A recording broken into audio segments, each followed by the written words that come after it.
مطلب ویسے یہ جادو کام کیسے کرتا ہے؟ کوئی اس کے میکینزم کیا ہے اس کا؟ دیکھیں اس کا میکینزم تو ساری شیطانیت ہے، شیطان اس کے پیچھے ہوتا ہے سارے جیسے آپ کاموں بتا کے رہے ہیں پیچھے۔ کہ وہ حکم دے گا تو وہ گندم میں سٹا بن جائے گا، جی اڑنے جی والے کو حکم دے گا تو وہ زمین پہ آ جائے گا، گدھا جی گھوڑا بن جائے گا، تو کس طریقے سے کام کر رہے ہیں؟ دیکھیں یہ تو اس میں تو اختلاف ہے، گدھا گھوڑا بن جائے گا، جی گھوڑا مجھے گدھا بن جی جائے گا، اس میں تو اختلاف والا صحیح۔ مسئلہ ہے۔ باقی یہ سٹا بن جانا اور یہ تیار ہو جانا تو یہ سارے شیاطین کے کام ہوتے ہیں، صحیح۔ کہ ضروری نہیں ہے کہ شیطان اسی دانے کو پکا کر جو ہے وہ سب کچھ بنا دے، لیکن اس کو اتنے اختیارات ہوتے ہیں کہ دانہ زمین میں لگا، کہیں سے بھی پودا اس نے اکھاڑا یہاں پہ لا کے لگا دیا اچھا چشمے زدن میں، صحیح اور اس صحیح کو پھر صحیح۔ کہیں سے آٹا لا کے اس کو دے دیا، بولے یہ بن گیا مطلب در تیار۔ حقیقت نظر بندی ہی ہے یہ؟ نہیں یہ شیاطین کے کام ہے، اچھا۔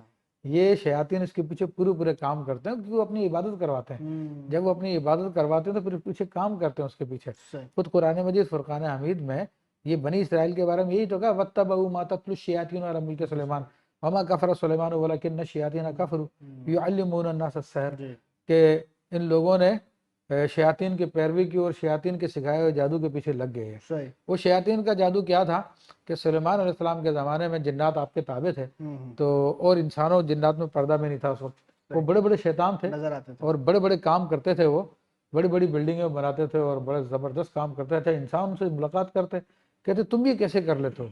وہ جھوٹ بولتے کہ ہم جادو کے دور پہ کرتے ہیں۔ اچھا۔ تو پھر وہ کہتے ہمیں بھی سکھا دو، تو پھر وہ کفریہ عبارتیں ان کو سکھاتے تھے جن میں ان کی اپنی عبادتیں ہوتی تھی، ان کو پکارا جاتا تھا۔ تو جب وہ لوگ اس قسم کے اعمال کرتے تھے تو یہی جنات وغیرہ جو خود کر دیا کرتے ہیں اس کو پوری طور پہ، تو آدمی سمجھتا ہے کہ یار جادو کام کر رہا ہے میرا، حالانکہ وہ جنات کام کر وہ رہے تھے۔ جنات کام کر رہے تھے۔ صحیح صحیح۔ تو سلیمان علیہ السلام کو جب پتہ چلا تو وہی جادو پھر کتابی صورت میں آ گیا تھا، تو سیدنا سلیمان علیہ السلام نے وہ سارے کے سارے جادو کی کتابیں لے کر زمین میں اپنے تخت کے نیچے دبا دی تھی۔ تو آپ کے وصال کے بعد جو ہے پھر شیطان نے وہ نکلوائی تھی، اور اس کے بعد پھر لوگ پھر جادو میں لگ گئے تھے۔ صحیح۔ تو نبی کریم صلی اللہ اور شیطان یہی کہتے تھے کہ سلیمان علیہ السلام جو کچھ کرتے ہیں یہ جادو کے دور پہ کرتے ہیں۔ تو نبی کریم صلی اللہ علیہ وسلم کے زمانے تک یہودی سلیمان علیہ السلام کو جادوگر ہی سمجھتے تھے۔ اچھا۔ یہ تو اللہ کے حبیب صلی اللہ علیہ وسلم نے آگے بتایا کہ وہ جادوگر نہیں ہے، اللہ کے نبی۔ وما کفر سلیمان، کہ سلیمان علیہ السلام نے کفر نہیں کیا، ولیکن الشیاطین کفروا، یہ شیطانوں نے کفر کیا۔ تو یہ اصل میں اس کے پیچھے سارے جنات ہی ہوتے ہیں، اور جنات کو اللہ تعالیٰ نے بڑی طاقتیں دی ہیں۔ مشرق کی بات مغرب کی بات سن لینا ان کے لیے کوئی مسئلہ نہیں ہے، ایک چیز کی خبر لے کے آنا وہ جھٹکے میں خبر بھی لے کے آتے ہیں۔ خود قرآن مجید فرقان حمید میں اس کا ذکر بھی آیا، قال عفریت من الجن انا آتی کا خبر، ہاں کہ میں آپ کے اٹھنے سے پہلے جو ملکہ بلقیس کا تخت لے کے آ جاؤں گا میں۔ تو یہ خود قرآن نے ان کی طاقتوں کو بیان کیا ہے۔ تو یہ شیاطین جو ہے پھر ان کے چیلے چانٹے ہوتے ہیں، تو جو جب ان کی عبادت کرتا ہے شیطانی کلمات پڑھتے ہیں تو وہ ان کے ساتھ لگے رہتے ہیں، اور پھر ان کے کام کرتے رہتے ہیں۔ وہ سمجھتا کہ یار میرے تو کام بن مطلب رہے ہیں۔ اس کو ایسے سمجھے جائے کہ ایک بندہ جو ان کی تعریفیں کر رہا ہے، جو ان کے جناب گیت گا رہا ہے، ان کو خدا مان رہا ہے، نعوذ باللہ عبادت کر رہا ہے، اور پھر وہ اس کے صلے میں اس کے سارے کام کر رہا ہے۔ جی ہاں جی ہاں ایسا ہو بالکل، رہا ہے۔ اس لیے اس کو کفر قرار دیا۔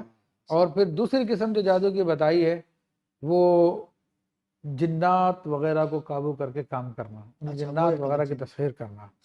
تو یہ بڑے قسم کے جو شیاطین ہیں جیسے ہنومان ہو گیا، کالی ہوگی، اس قسم کے، تو اس کے عاملین جو ہے بہت مل جاتے ہیں ہمارے یہاں پر۔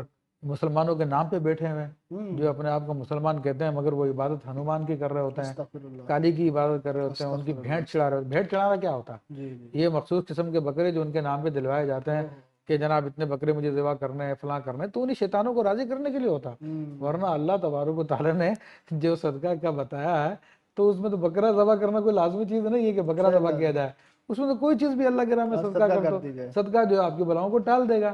کون سی حدیث میں آئے کہ بکرا ذبح کرو تو تمہارا کام بنے گا؟ خون بہنا ہمارے یہاں تو مشہور ہے کہ خون بہے گا تو پھر مسئلہ ہے۔ ہاں، تو یہ سارے کے سارے شیاطین کے عموماً، ہر ایک کا نہیں کہتا میں، عموماً ایسا ہوتا ہے کہ یہ شیاطین کی عبادت کرتے ہیں۔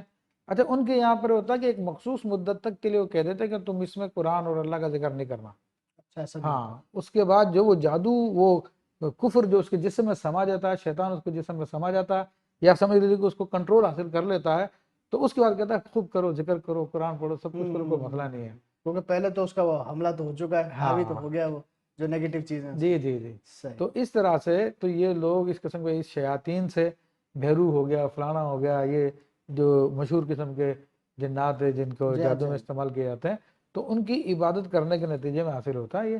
تو چونکہ ان کی عبادت کی جاتی ہے اس کو بھی کفر قرار دیا۔